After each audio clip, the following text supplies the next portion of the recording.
pero no pasa de ahí. Ayer me tiraron una botella de agua y pues es que yo empecé jugando béisbol,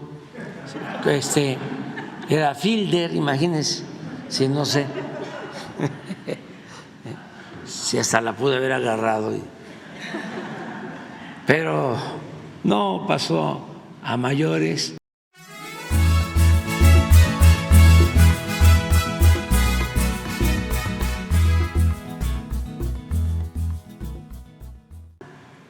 Conservadurismo viene precisamente de conservar, de mantener el statu quo, pero eso ya no se puede. Entonces ahí se le va a ir pasando el enojo. Nosotros también, esa es otra cosa que les molesta mucho,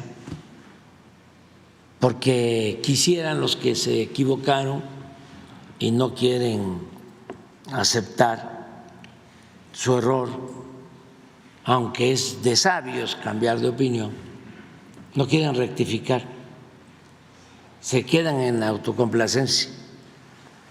Quisieran decir o poder gritar a los cuatro vientos que somos iguales. Una cosa que les molesta mucho es que no haya corrupción, que les pueda yo sacar el pañuelito blanco de que no hay corrupción. Eso les molesta mucho. Cuando ellos se dedicaban a saquear, el periodo neoliberal es el periodo de más saqueo en la historia de México. Ni siquiera se compara con los 3 siglos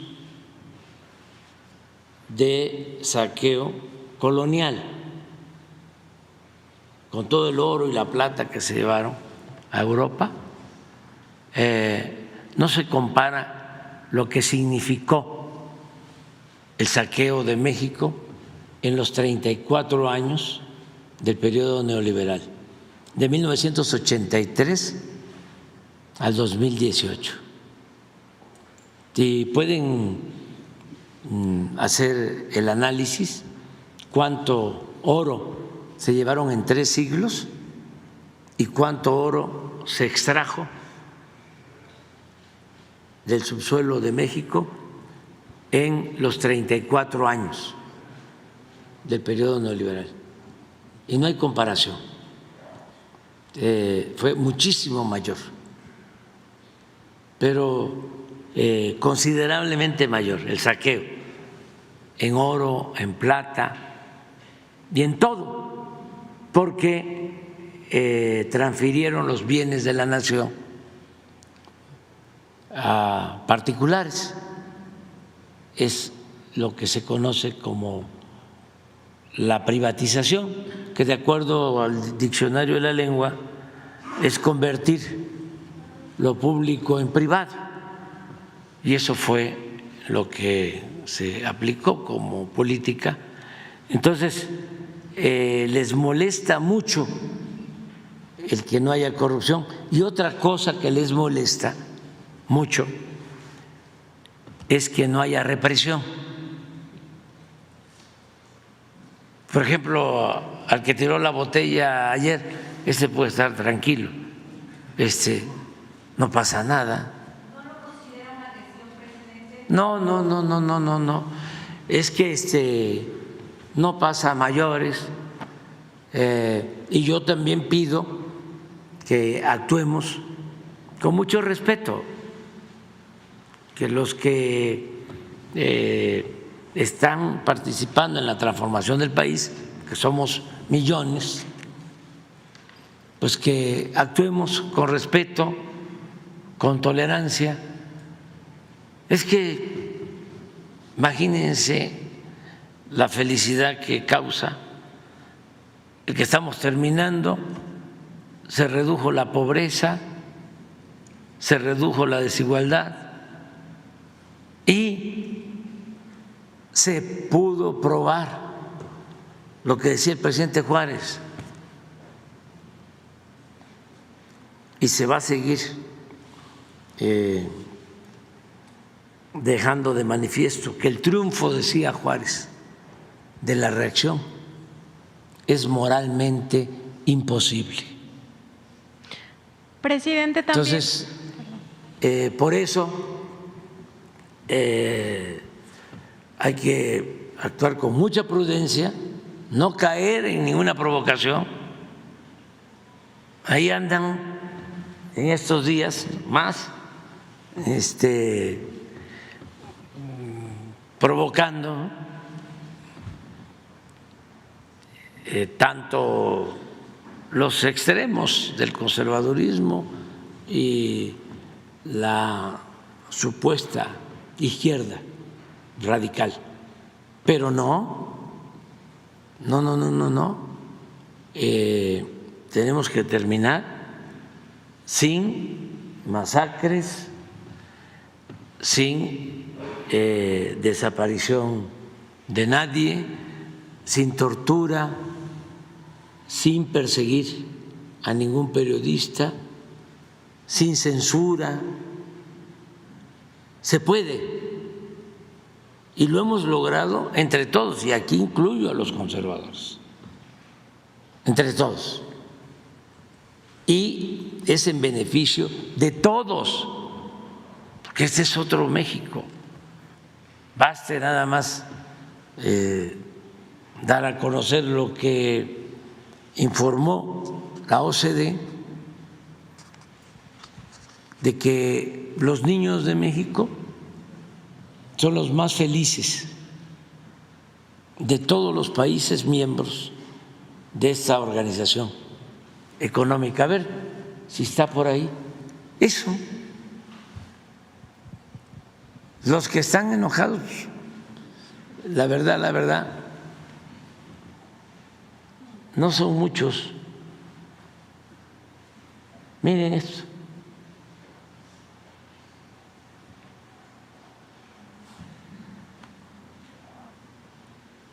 La Cuarta Transformación ha dado importancia por primera vez a la recuperación de la memoria histórica y al reconocimiento de nuestras raíces culturales. El presidente Andrés Manuel López Obrador se comprometió a nunca olvidar de dónde venimos para saber hacia dónde vamos. Por ello, diversas instituciones del Gobierno de México han dedicado esfuerzos a dignificar nuestra historia, el patrimonio cultural, los pueblos indígenas y el legado de nuestros héroes y heroínas. Ese mismo propósito ha sido un afán permanente en las acciones de la doctora Beatriz Gutiérrez Müller.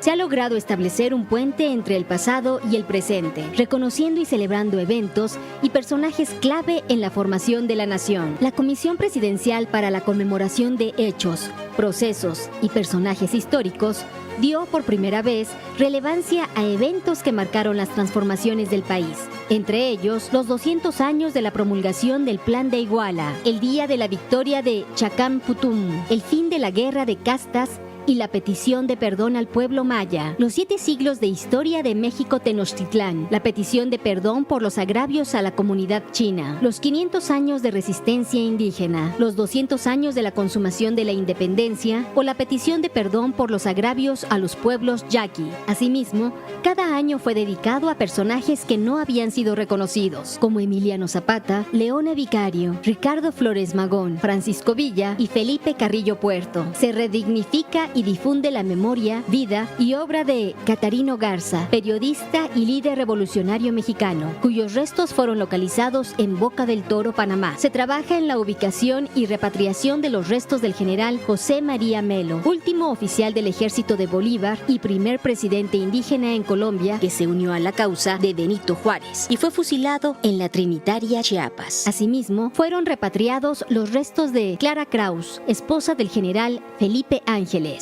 La historia ha vuelto a ocupar un lugar central en la vida pública nacional. Ahora se cuenta la historia de los que nunca habían sido escuchados: las minorías, las comunidades indígenas y afrodescendientes, los migrantes, las infancias, las luchas populares, las mujeres. Con esta perspectiva, se generaron los contenidos de importantes materiales como los nuevos libros de texto gratuitos, el programa Aprende en Casa o la colección editorial y serie de televisión Historia del Pueblo Mexicano. La recuperación de acervos, documentos y archivos históricos, tanto físicos como digitales, realizada en este gobierno, no tiene precedentes. El repositorio de difusión Memórica México, Haz Memoria, es el esfuerzo más grande realizado hasta ahora para reunir los acervos digitales del país. Cuenta con más de 2.5 millones de imágenes. El Archivo General de la Nación resguarda el acervo histórico más notable de América Latina. Hasta antes de este gobierno, carecía de inventarios sólidos y no había realizado acciones de conservación ni digitalización. Además, se desconocía el 60% del acervo. Hoy, con el respaldo del presidente, el AGN ha digitalizado 22 millones de imágenes, de las cuales 17.5 millones ya están disponibles para consulta abierta. Destacan los 5.7 millones de registros de la Dirección Federal de Seguridad y la Dirección General de Investigaciones Políticas y Sociales. Esta apertura da cumplimiento al mandato presidencial de poner a disposición de todos la documentación relacionada con la Guerra Sucia. El Registro Agrario Nacional es el encargado del Archivo General Agrario que custodia toda la documentación de la propiedad social y la lucha y reivindicación campesina. El neoliberalismo había relegado al archivo al abandono, la marginalidad y la precariedad. Hoy es el segundo acervo documental más importante del país. Resguarda más de 45,000 metros lineales de documentación y casi 400,000 planos. Y en el Centro Histórico de la Ciudad de México se construye su nueva sede, que colocará al RAN como un centro de investigación y divulgación de la historia y la realidad del México agrario, acorde con el humanismo mexicano. Fue rehabilitado el Archivo Nacional de Arqueología, cuyo fondo, Dirección de Monumentos Prehispánicos, fue inscrito como Memoria del Mundo por la UNESCO, al igual que los acervos de la Fonoteca Nacional. A través de programas y convocatorias de la Secretaría de Cultura, se apoyó con más de 44 millones de pesos a 150 acervos físicos de 20 entidades, que resguardan 500,000 de documentos. Se han apoyado también 50 acervos cinematográficos y restaurado filmes emblemáticos. La Red Nacional de Bibliotecas Públicas es la infraestructura cultural más grande de México. Son 7,476 bibliotecas situadas en el 94% de los municipios. Fue recuperada del abandono y ha vuelto su vitalidad atendiendo a millones de usuarios. Desde 2019 se han distribuido más de 3.5 millones de libros por toda la red, por primera vez con materiales en 33 lenguas originarias. En compra de acervos se han invertido 64 millones de pesos. Antes, con una cantidad mucho mayor, se compraban millones de revistas de los intelectuales neoliberales, que se quedaban almacenadas en las bodegas. Durante este gobierno se han reabierto 211 bibliotecas que habían cerrado y se han creado 38 nuevas. Con el programa Internet para Todos, 4,486 están conectadas. La Biblioteca Miguel Lerdo de Tejada se recuperó del abandono. Se logró inventariar y sistematizar 4 colecciones y digitalizar 6 millones de imágenes. La conservación del patrimonio cultural edificado es una prioridad. Con la colaboración del INAH y el INVAL, entre otras instituciones, se han realizado intervenciones y mantenimiento preventivo en sitios que no habían recibido atención en años. Mención especial merecen el Palacio de las Bellas Artes, que luego de 90 años recibió atención en su sistema eléctrico, sus cúpulas y el telón. La Catedral Metropolitana, que no contaba con pararrayos y los transformadores se encontraban sobre tanques de diésel. Así también, la Columna de la Independencia y el Hemiciclo a Juárez, que recibieron importantes obras de mantenimiento. El Palacio Nacional, sede de la soberanía del pueblo mexicano, no había recibido tratamiento en 20 años. Fue atendida su fachada principal, la fachada norponiente, los 7 portones y la escalera monumental del patio central. Además, la campana de Dolores, los 3 balcones de la fachada principal, las fuentes Pegaso y La Piña y las ventanas arqueológicas. Fue desmantelada la cubierta de 150 toneladas construida en 2010 sobre el patio de honor, que ocasionaba severos daños a las estructuras y ponía en riesgo al personal y visitantes. Una bodega del extinto Estado Mayor Presidencial es ahora la Sala Daniel Cabrera y los Olvidados, en honor al periodismo crítico. Fue abierta la Sala Francisco I. Madero, donde estuvo preso junto con Pino Suárez. Se reinauguró el recinto homenaje a don Benito Juárez y luego de 50 años se rehabilitó el recinto parlamentario. Además, se renombraron espacios como reconocimiento a personajes históricos. Las salas Leona Vicario, Carmen Cerdán y Zaragoza, los salones Cuauhtémoc, Joaquín Clausel, Hispanoamericano, Trabajadores de la Salud y el Jardín Nezahualcóyotl. El patrimonio artístico también ha sido cuidado y conservado como nunca. Destaca la atención a las 17,000 piezas de las colecciones de arte, pago en especie y acervo patrimonial, entre pinturas, esculturas, grabados, fotografías y videos. La mejor forma de celebrar el centenario del muralismo en México ha sido la conservación de estas magníficas piezas en todo el país. Destaca la restauración de obras de José Clemente Orozco, Diego Rivera, Desiderio Hernández Xochitiotzin o Philippe Guston, además de los murales de la Secretaría de Educación Pública y los del Palacio de Bellas Artes. En Palacio Nacional se realizaron acciones de conservación en murales que no habían sido atendidos en años, entre ellos Epopeya del Pueblo Mexicano de Rivera.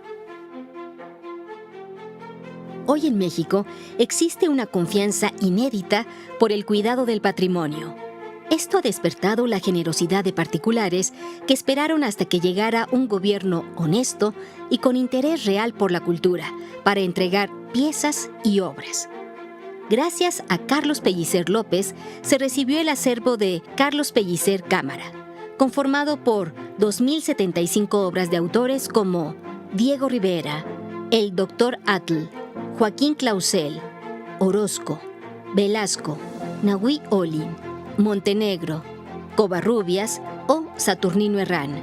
Los herederos de Álvar Carrillo Gil y Carmen Tejero devolvieron a la nación 320 piezas arqueológicas. La artista estadounidense Julie Compton donó su retrato realizado por Diego Rivera. El Museo de la Estampa recibió un conjunto de 250 piezas de artistas como Gustavo Monroy, Carlos García Estrada y Luciano Spanó. Otras generosas aportaciones son las obras pictóricas legadas por Ramón Xirau y su esposa Ana María Icaza de Xirau, las 126 obras de Adolfo Mechiac y la obra de Mónica Meyer. El Museo del Palacio de Bellas Artes recibió en donación la obra mural Xibalbá de Rina Lazo, primera mujer en incorporarse al discurso pictórico de este recinto. También se recibió el archivo de Carlos Mérida.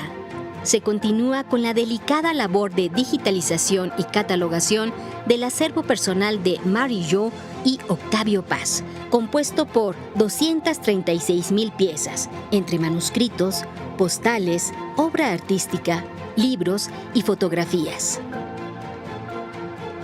En materia de cooperación cultural internacional, se han llevado a cabo esfuerzos sin precedente. Por ejemplo, para conmemorar los 100 años de la llegada a México de Gabriela Mistral, la doctora Beatriz Gutiérrez Müller entregó a Chile un acervo documental y una réplica del mural de Roberto Montenegro.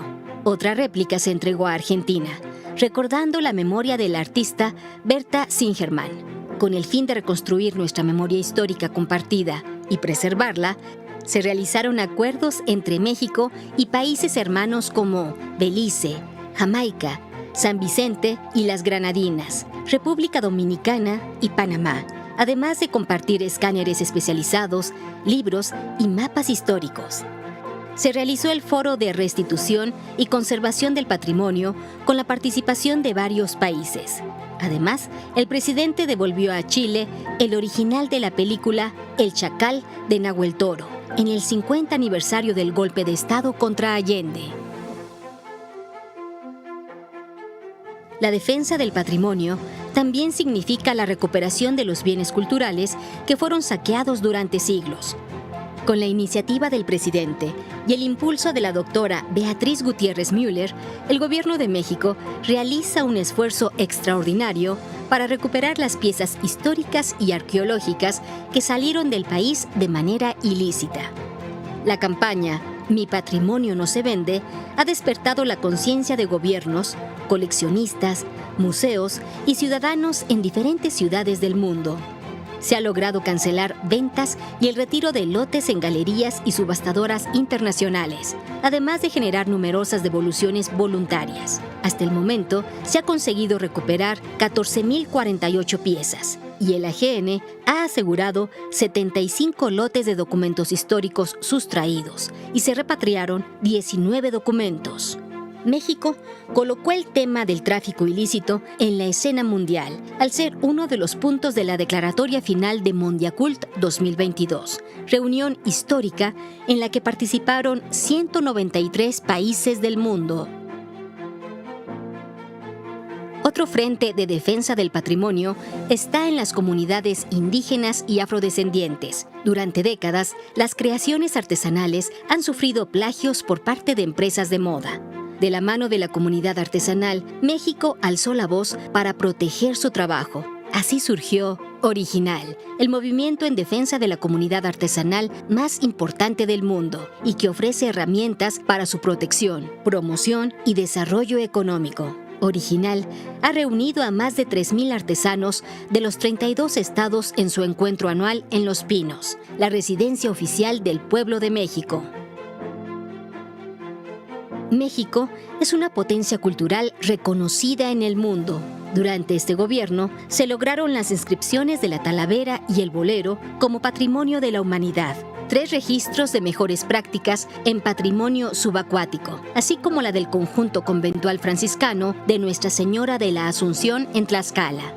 El majestuoso Centro Scop fue declarado monumento artístico y se realiza el rescate y conservación de sus imponentes murales y obras escultóricas. Fueron declarados monumentos históricos las zonas de Teosuco, El Oro, Huichapan y el trazo del ferrocarril Sumidero Fortín de las Flores. Además, como monumentos arqueológicos, Cañada de la Virgen, Cobá y Huapalcalco, lo que asegura su protección y conservación. Así, con los principios del humanismo mexicano, el Gobierno de México reafirma el compromiso con la memoria, el respeto a los pueblos originarios, el orgullo por las raíces y la diversidad cultural. Hoy, por primera vez, se valora nuestra historia y nuestro patrimonio con dignidad. Hoy no se niega la memoria, se recupera, se cuida y se difunde, para así entender el pasado, aprender de él y construir un futuro más justo.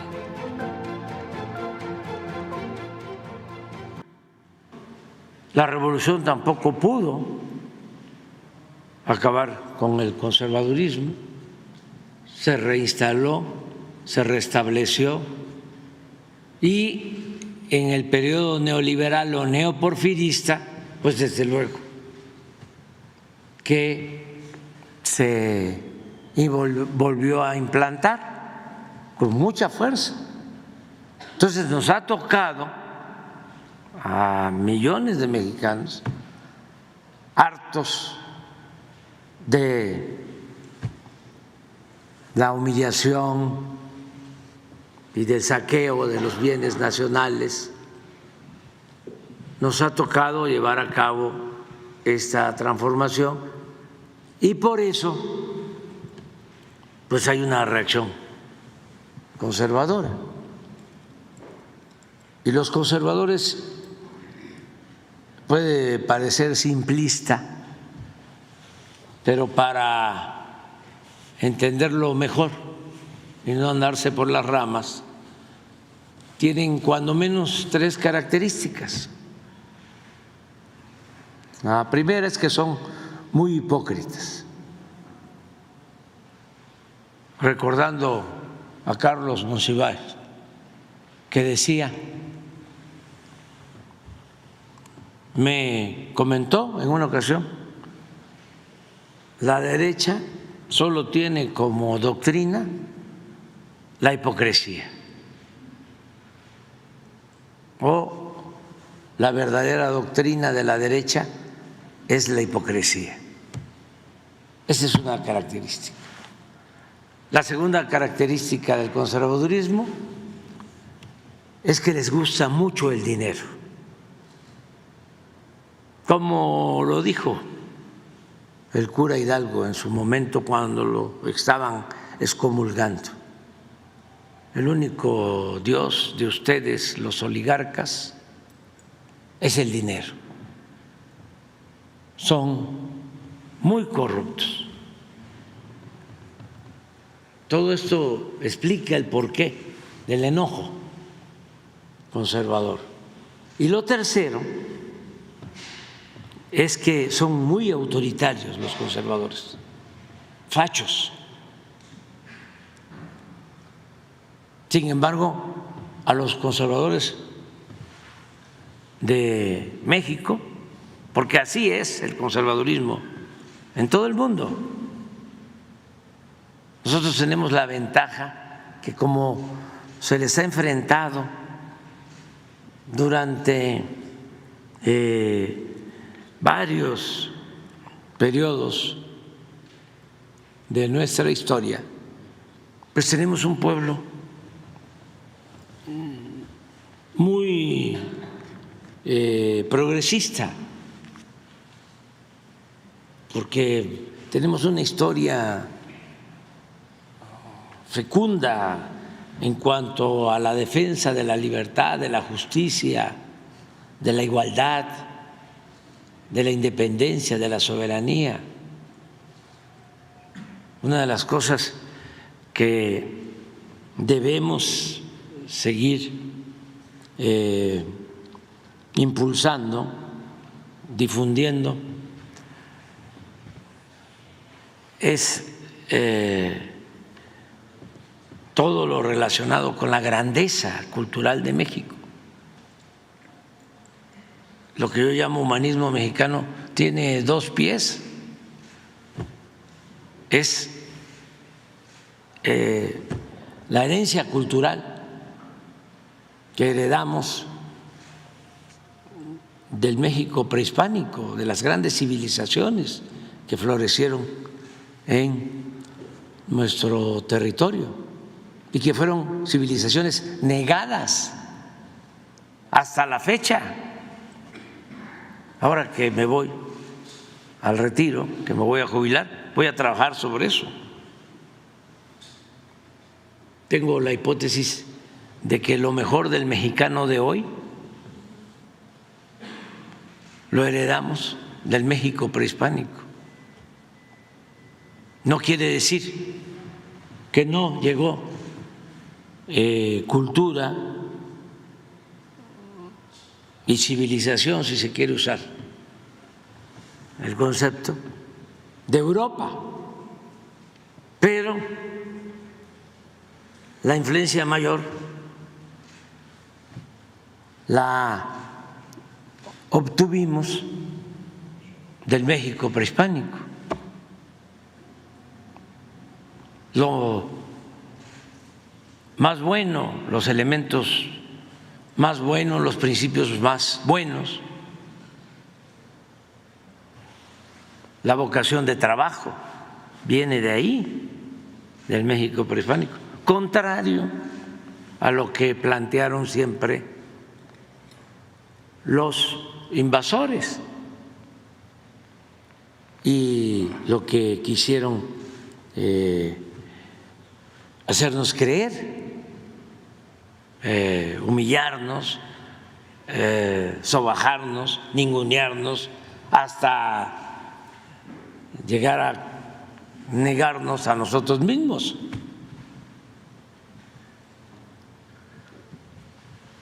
Una desgracia. Entonces, del México profundo, como decía el maestro Bonfil, heredamos la vocación del trabajo, heredamos la ayuda mutua, la solidaridad, el tequio, la mano, la fraternidad, el trabajo colectivo. En la época prehispánica no había propiedad privada, la tierra era comunal, no había trabajo asalariado y no había algo que nos trajeron. La ambición al dinero, la avaricia. Por eso se extrañaban los pueblos originarios cuando ansiosos les pedían que les dijeran dónde estaba el oro, porque tenían esa enfermedad que decían que solo se curaba con el oro. Bueno, nos dejaron nuestros antepasados valores culturales, morales, espirituales, y eso es lo que nos ha salvado, y por eso enfrentamos calamidades, temblores, inundaciones, pandemias, malos gobiernos, y México está de pie, siempre se levanta nuestro país. Y lo otro es la historia, excepcional, con todo respeto. ¿Dónde están los hidalgos en otros países? Porque Hidalgo no solo lucha por la independencia, lucha por la justicia. Es el primero en proclamar la abolición de la esclavitud y paga caro el enfrentarse a los potentados. Pues lo asesinan, le cortan la cabeza y en escarmiento exhiben la cabeza de Hidalgo 10 años en la plaza principal de Guanajuato. De todo esto hablamos aquí en las mañaneras, porque no se hablaba mucho de esto. Y Morelos, imagínense, gran estadista, nada más con cumplir los sentimientos de la nación de Morelos, estaríamos haciendo un buen gobierno, se lleva a cabo un buen gobierno. Ese es un manual de humanismo y buen gobierno, que se modere la indigencia y la opulencia, que se eleve el salario del peón, que se eduque al hijo del campesino igual que al hijo del más rico hacendado, que haya tribunales que protejan al débil de los abusos que comete el fuerte. Eso es Morelos. Veracruz es la historia de México. No se podría escribir la historia de México sin Veracruz, como tampoco se podría escribir la historia de México sin Guerrero, sin Michoacán, y también sin tomar en cuenta otros estados. Pero el caso de Veracruz, pues ahí se consuma la independencia, en 1825, porque en el 21 formalmente se proclama la independencia, es la entrada de Iturbide aquí en la ciudad, pero los españoles no querían irse y se atrincheraron en San Juan de Ulúa, y un comandante, Pedro Sáenz de Baranda, con marinos los expulsan. En Veracruz pues se enfrenta a la intervención francesa, 2 intervenciones estadounidenses, no solo la de 1847, sino la heroica defensa del puerto de Veracruz de 1914. Sin embargo, no había nada sobre Juárez y sobre las leyes de reforma.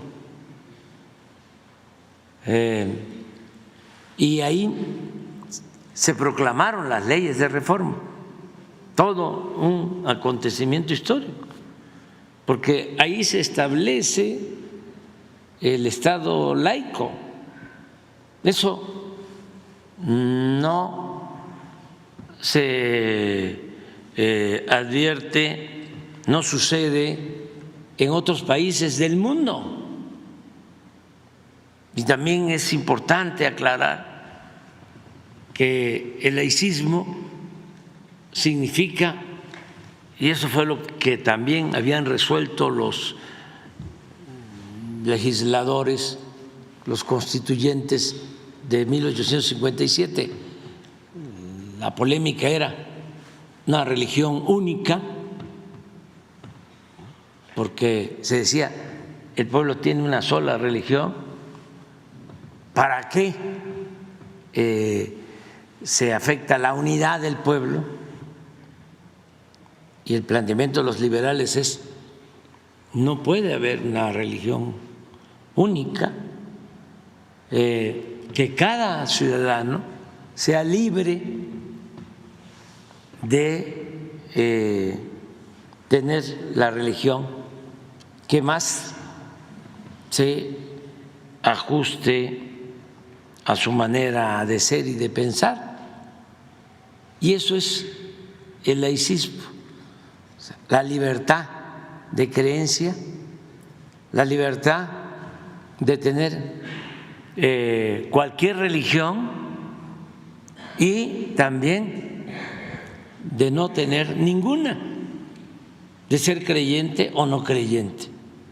Eso es el Estado laico. Pero en el mundo eso hasta la fecha no se aplica. Y hay que también entender, porque en efecto la mayoría de los mexicanos hasta la fecha, en ese entonces más eran católicos.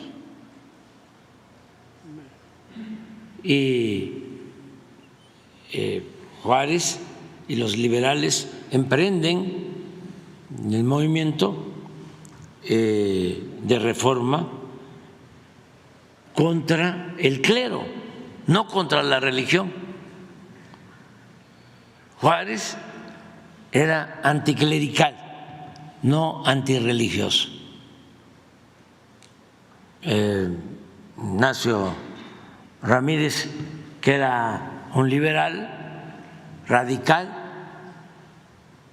llegó a decir, aun cuando lo excomulgaron, llegó a decir, yo me hinco donde se hinca el pueblo, porque tenían esa característica, eran respetuosos de las creencias del pueblo. Entonces, nosotros tenemos pues esa dicha de que hemos estado siempre a la vanguardia de las transformaciones en el mundo. La primera revolución social del siglo XX es la Revolución Mexicana. La primera constitución que garantiza los derechos sociales es la Constitución de 1917, antes que triunfara la Revolución Rusa. Ya aquí se había llevado a cabo la revolución y se garantizó el derecho de los campesinos a la tierra, el derecho de los trabajadores a jornadas justas, a salarios también justos, a prestaciones, al descanso obligatorio que no había en la época de Porfirio Díaz, era trabajar 16 horas diarias sin día de descanso, se tenía que trabajar los domingos y nada de vacaciones, reparto de utilidades, nada de eso. Todo se lo debemos al movimiento revolucionario. Entonces nosotros tenemos esa historia y tenemos por eso que agradecer a nuestros antepasados, y eso también nos permite enfrentar a los conservadores, nos da facilidad. Pongamos el ejemplo de Colombia, nuestros hermanos colombianos, que los queremos tanto y nos queremos tanto. Ellos nunca han tenido, hasta ahora, un gobierno progresista, nunca en la historia, siempre gobiernos conservadores. El general Melo, pues indígena, secretario de Simón Bolívar, tuvo que salir expulsado de Colombia y llegó a Chiapas y se incorporó al movimiento liberal del presidente Juárez, pero nada más eso. Y siempre conservadores. En el caso nuestro, no. Juárez, el mejor presidente de México. Madero, apóstol de la democracia. El general Cárdenas. Entonces, por eso entiendo que les cuesta mucho a los conservadores de hoy enfrentar nuestro movimiento, y por eso resistimos y, repito, les agradecemos porque no pasan de insultos, de guerras sucias, de campañas de desprestigio. AMLO, presidente narco, ¿no?, en sociedad con gobiernos extranjeros, las agencias de esos gobiernos que son muy dados a intervenir en la vida de los pueblos independientes, porque pues es una mala costumbre, ¿no?, que ojalá y se les vaya quitando poco a poco. La prensa también, no solo la nacional, los medios nacionales, los extranjeros, los famosos, el New York Times, el Washington Post, Wall Street Journal, ¿no?, Financial Times, periodistas que les dan, yo digo, el Premio Nobel de Periodismo, el Pulitzer, uno que nos calumnió, famosísimo, Tim Golden, 2 veces le dieron el Pulitzer, 2 veces.